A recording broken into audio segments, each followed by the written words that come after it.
Shri Gayatri tours and travels Chardham Yatra complete travel plan. నీటిలో ఎంతసేపు ఉండగలం? మహా అయితే 2 నిమిషాలు కదా.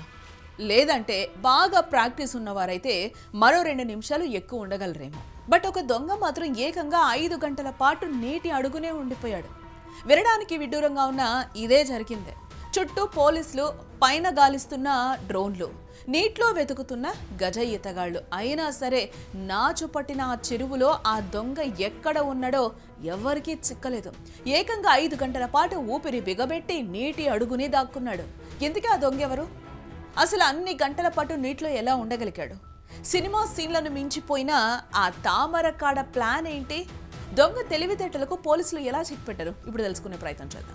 మధ్యప్రదేశ్లోని సిహోరా రైల్వే స్టేషన్ పరిధిలో ఒక రియల్ లైఫ్ క్రైమ్ థ్రిల్లర్ చోటు చేసుకుందని చెప్పుకోవచ్చు. రైళ్లలో చోరీలకు పాల్పడే హర్వీందర్ సింగ్ అనే మోస్ట్ వాంటెడ్ దొంగ పోలీసుల నుంచి తప్పించుకోవడానికి చేసిన ప్రయత్నం అయితే అందరినీ విస్మయానికి గురి చేసిందని కూడా చెప్పుకోవచ్చు. రైల్లో ఒక మహిళా ప్రయాణికురాలి పర్సు కొట్టేయడానికి ప్రయత్నిస్తుండగా హర్వీందర్ దొరికిపోయాడు. పట్టుకుంటారనే భయంతో పరుగు తీసిన అతడు స్టేషన్ సమీపంలోని ఒక నాచు పట్టిన చెరువులోకి దూకేశాడు. ఇక అక్కడి నుంచి అసలు కథ మొదలైందని చెప్పుకోవచ్చు. సినిమాల్లో హీరోలు లేదా విలన్లు నీటి అడుగున దాక్కున్నట్టుగానే అతడు చెరువులో దాక్కున్నాడు. శ్వాస పీల్చుకునేందుకు షాకింగ్ ప్లానే వేశాడు.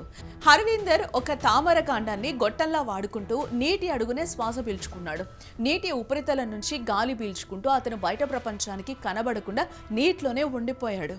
పురాతన కాలం నాటి యుద్ధ తంత్రాలను తలపించేలా అతను చేసిన ఈ పని చూసి అధికారులు సైతం అవాక్కయ్యారు. పైన నాచు దట్టంగా పేరుకుపోవడంతో ఆ నాచు చాటున ఈ తామర కాడ చివరను బయట పెట్టి అత్యంత తెలివిగా శ్వాస తీసుకున్నాడు. స్థానిక పోలీసులతో పాటు ఆర్పీఎఫ్ అధికారులు రంగంలోకి దిగి అతడి కోసం గాలింపు అయితే చేపట్టడం జరిగింది.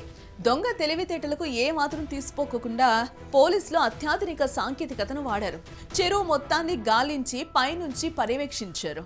డ్రోన్లతో నిఘా వేశారు. నీటి అడుగున గాలించడానికి ప్రొఫెషనల్ డైవర్లను రంగంలోకి దించారు. చివరకు పోలీసుల వ్యూహం ఫలించి ఆ నాచు పొరల మధ్య దాగిన గొట్టం లాంటి ఆధారాన్ని గుర్తించి హర్వీందర్ను బయటకు లాగారు. దీంతో 5 గంటల డ్రామా ముగిసిందని చెప్పుకోవచ్చు. అయితే అతను అంతసేపు నీటిలో ఎలా ప్రాణాలతో ఉన్నాడో తెలిసి పోలీసులు కూడా విస్తుపోయారంట. ఇతగాడు మామూలు దొంగ కాదు, అంతర్రాష్ట్ర నేరగాడు. ఇతని నేర చరిత్ర చూస్తే పోలీసులు కూడా షాక్ అయిపోయారంట. మహారాష్ట్ర, కేరళ, ఆంధ్రప్రదేశ్ రాష్ట్రాల్లో కలిపి ఇతనిపై 21కి పైగా కేసులున్నాయంట. దాదాపు 400కి పైగా రైల్వే దొంగతనాల్లో ఇతని హస్తం ఉన్నట్లుగా ఆరోపణలు కూడా ఉన్నాయి. సినిమాటిక్ స్టైల్లో తప్పించుకోవాలని చూసినా చివరకు చట్టానికి దొరికిపోయిన ఈ చెరువు దొంగ ఉదంతం ఇప్పుడు దేశవ్యాప్తంగా చర్చనీయాంశమైందని కూడా మనం చెప్పుకోవచ్చు.